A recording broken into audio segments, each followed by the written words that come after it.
আলহামদুলিল্লাহ আলহামদুলিল্লাহ, সকল প্রশংসা আল্লাহ তাআলার জন্য, যিনি আমাদেরকে মুসলমান হিসেবে সৃষ্টি করিয়াছেন। আলহামদুলিল্লাহ। আজ আমরা পানামা সিটি, সোনারগাঁ জাদুঘর, জিন্দা পার্কের উদ্দেশ্যে রওনা দিয়েছি। আমার সাথে আছে আমাদের কলেজের স্টাফ, আর আমার ফ্যামিলির 3 জন আছে।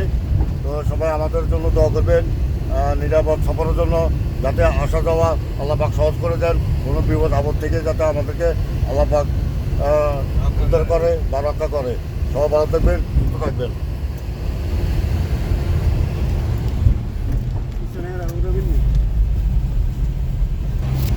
এলো আমাদের স্টাফ, আমার শ্রদ্ধাভাজন বড় ভাই জনাব দেলোয়ার হোসেন ভাই, মজিদ ভাই, অবৈধ সরকার, সরকার না নামে সরকার আর কি। তারপরে আমাদের পিছনে আছে আব্দুল ভাই, তারপরে সজল ভাই, তারপরে আছে দেলোয়ার ভাই, আর আমার ফ্যামিলির 3 জন আছে বাচ্চা সহ। তো এই আর কি, আমরা যাচ্ছি।